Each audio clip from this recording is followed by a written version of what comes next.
Video हम लोग देखने वाले हैं कक्षा 10वीं की गणित गणित में हम देखेंगे प्रश्नावली 13.2। तो ये 13.2 के हम लोग क्वेश्चन को सॉल्व करते हैं। क्या कहा है और किस प्रकार से क्वेश्चन को हमको हल करना है, आइए इसको देखते हैं। ठीक है, जैसे कि पहला क्वेश्चन आपके सामने दे रखा है, कहा एक ठोस एक अर्धगोले पर खड़े एक शंकु के आकार का है। कोई एक ठोस है, वह जो है अर्धगोले के ऊपर एक शंकु के आकार का रखा हुआ है। ठीक है, जिनकी त्रिज्याएं 1 सेंटीमीटर है तथा शंकु की तिर्यक ऊंचाई है, शंकु की ऊंचाई जो है उसकी त्रिज्या के बराबर है। तो इस ठोस का आयतन पाई के पदों में ज्ञात कीजिए। इसका आपको यह जो ठोस है उसका आपको आयतन बताना, वो भी पाई के पदों में। यह क्वेश्चन आपसे बोर्ड पेपर में पूछा भी गया है। तो आइए देखते हैं कि किस प्रकार से इसको हम हल करेंगे। पहले जो कहा है उसके जैसा में चित्र बनाएंगे, तब क्वेश्चन आपको क्लियर समझ में आएगा। ठीक है, कहा है कि जो यह ठोस है वह एक अर्धगोले के ऊपर एक शंकु के आकार का है। तो सबसे पहले में एक अर्धगोला बना लेते हैं। तो हमने एक अर्धगोला बना लिया कुछ इस प्रकार से। ठीक है, यह आपका अर्धगोला बन गया। कहा कि अर्धगोले पर खड़े एक शंकु के आकार का है। तो इस अर्धगोले के ऊपर एक शंकु भी है, तो चलिए हम एक शंकु भी इसके ऊपर बना देते हैं। तो लीजिए आपका यह शंकु भी बन गया। अगर हम इसकी बात करें, यह जो अर्धगोले का जो व्यास होगा वह भी शंकु के आधार का व्यास के क्या होगा, बराबर होगा। और इसकी ऊंचाई की हम बात करें, ये इसकी ऊंचाई h है।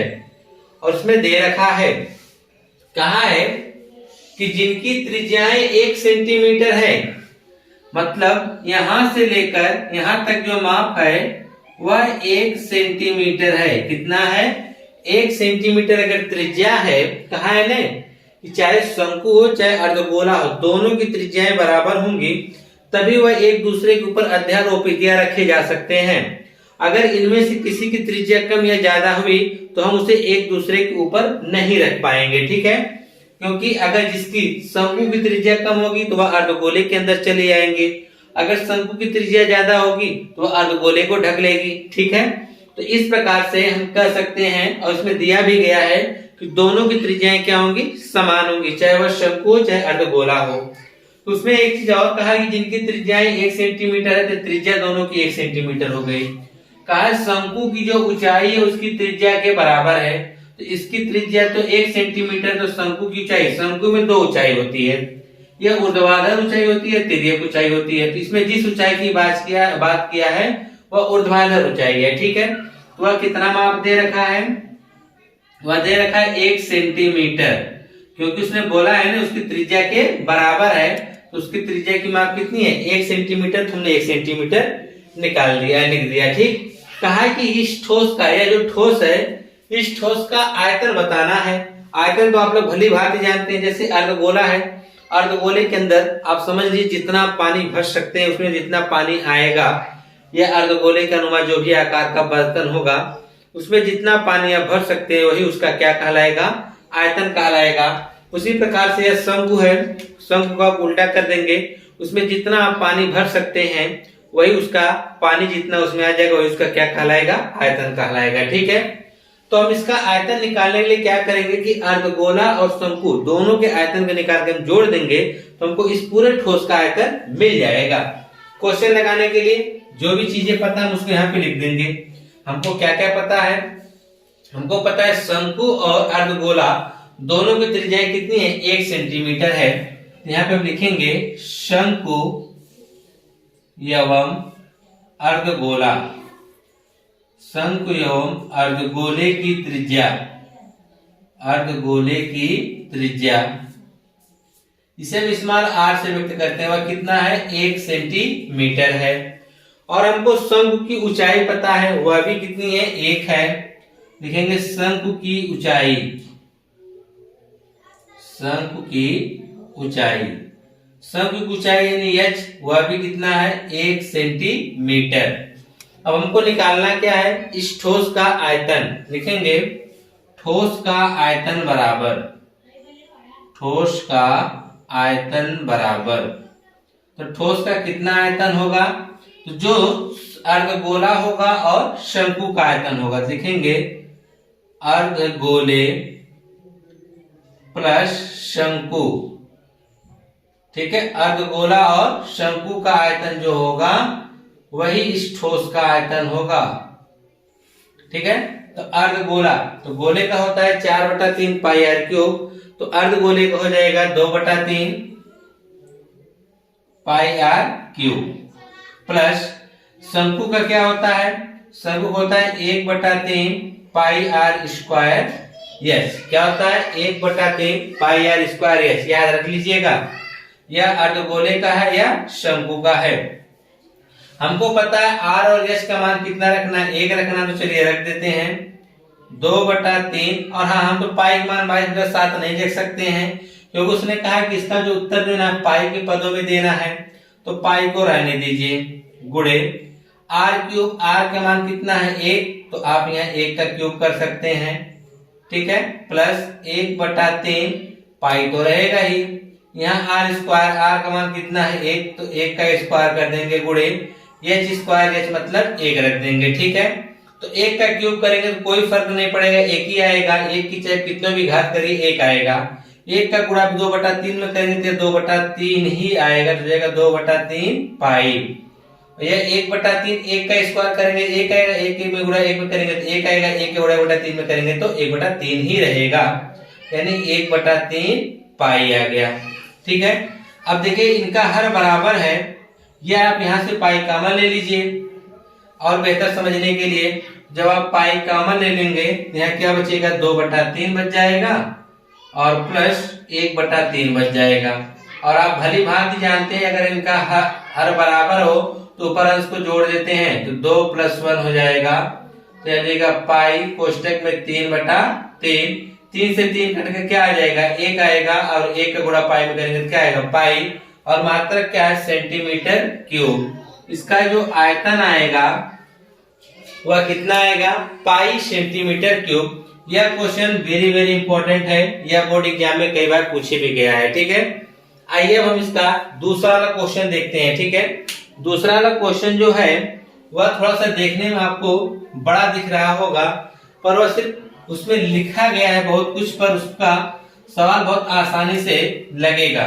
वह क्वेश्चन को एक कहानी की तरह लिख दिया है, ताकि जिससे आपको वह बड़ा दिख रहा है, और आप लोग अक्सर ऐसे बड़े सवाल देख के डर जाते हैं, तो डरने की कोई बात नहीं है। बस इसको हम अपने नियम से हल करेंगे, जैसे हम लोग हर क्वेश्चन को लगाते हैं।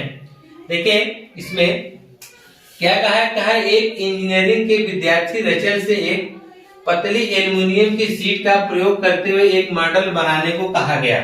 देखिए इतने क्वेश्चन में आपने यहाँ तक पढ़ा है तो कुछ नहीं मतलब निकला, सिर्फ इतना मतलब निकला कि कोई इंजीनियरिंग का छात्र रचेल है, वह इंजीनियरिंग कर रहा है, उसे एल्युमिनियम की एक शीट से एक मॉडल बनाने के लिए कह रहा है। ठीक, वह मॉडल क्या बना रहा है, कैसे कि जो एक बेलन के आकार का है, जिनके दोनों सिरों पर 2 शंकु जुड़े हुए हैं। कैसा मॉडल बनाया कि वह एक बेलन के आकार का मॉडल बना रहा है। हमने पहले एक बेलनाकार हम भी बना लेते हैं। चलिए हम लोगों ने भी एक बेलन बना लिया, और कहा जिसके दोनों सिरे पर 2 शंकु जुड़े हैं, यानी इधर भी एक शंकु जुड़ा हुआ है, एक शंकु इधर भी जुड़ा हुआ है। ठीक है, यह हो गई शंकु की ऊंचाई, यह क्या हो गई शंकु की ऊंचाई हो गई। ठीक है, फिर कहा इस मॉडल का जो व्यास है वह 3 सेंटीमीटर है, यानी यह व्यास, ये देख रहे हैं ना, यह व्यास जो दे रखा है 3 सेंटीमीटर का है। ठीक है, और इसकी जो लंबाई यानी टोटल लंबाई की बात कर रहा है, इसकी जो लंबाई 12 सेंटीमीटर, यानी यहां से लेकर यह टोटल जो माप है मॉडल का वह कितना है 12 सेंटीमीटर का है।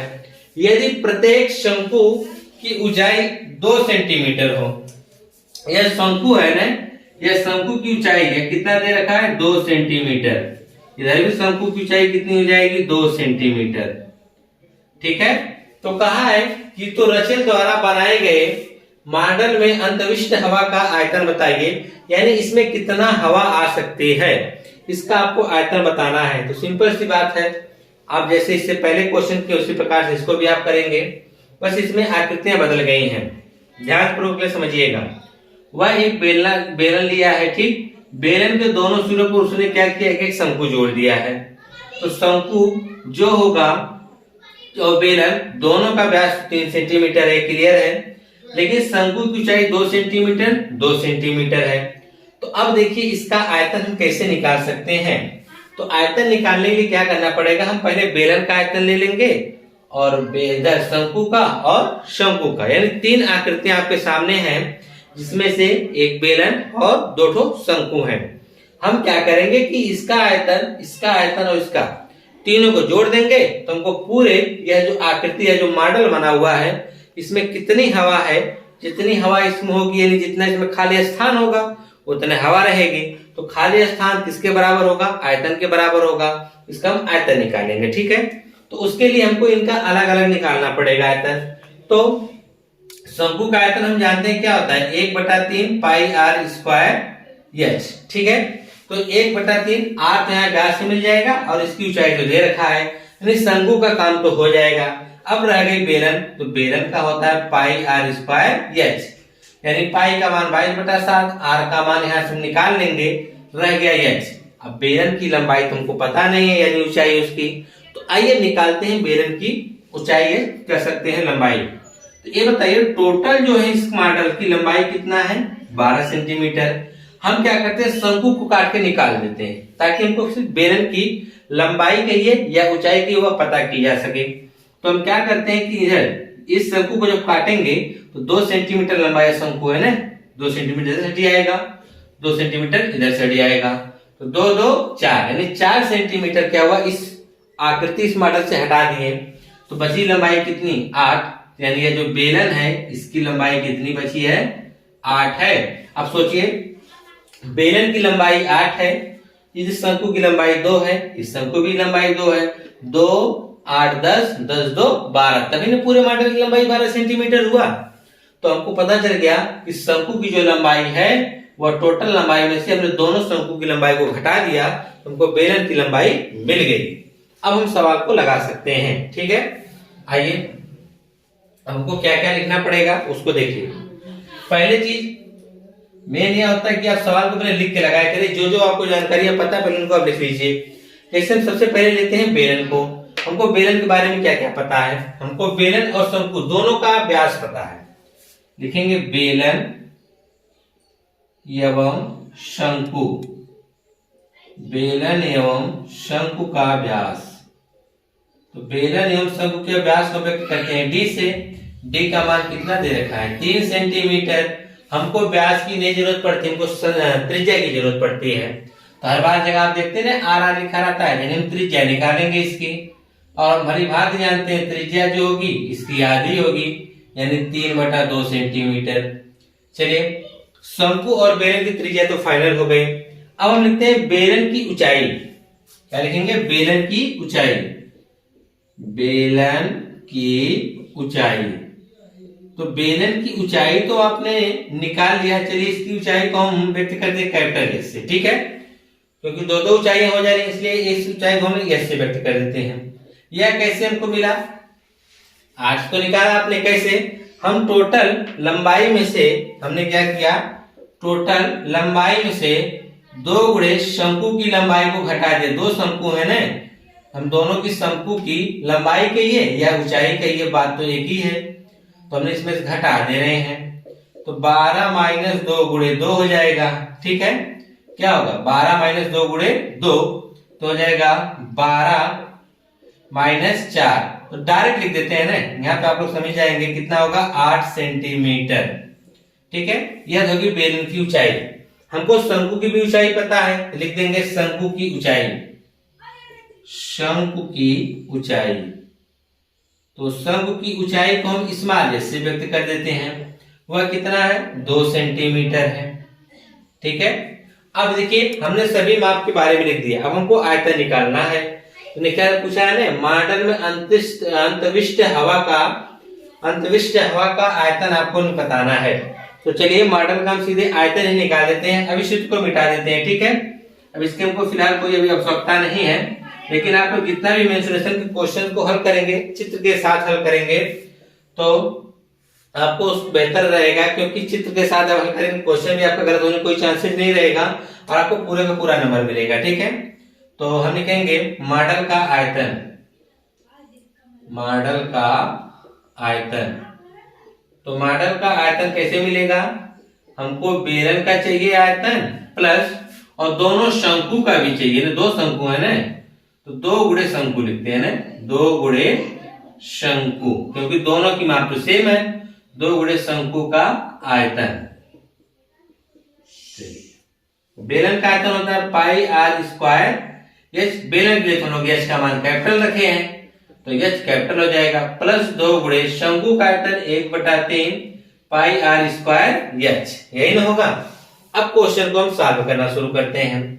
तो हमको यह पता है कि त्रिज्याएं दोनों में सबकी बराबर है, पाई भी हमको मिल रहा है, तो हम पाई आर स्क्वायर कॉमन ले लेते हैं ताकि क्वेश्चन देखिए पाई दोनों मिल रहा है, आर मतलब दोनों की त्रिज्या तो सेम है, हमने कॉमन ले लिया, बचा क्या यहाँ पर एच, प्लस यहां से हमने पाई आर स्क्वायर कॉमन ले लिया, बचा क्या 2 एकम 2/3 गुणे एच बचा है ना, तो एच लिख देते हैं एच स्मॉल एच। ठीक है, पाई का मान 22/7 गुणे आर का मान 3/2, तो रख देते हैं 3/2, लेकिन उसका तो स्क्वायर करना है तो चलिए स्क्वायर भी कर देते हैं।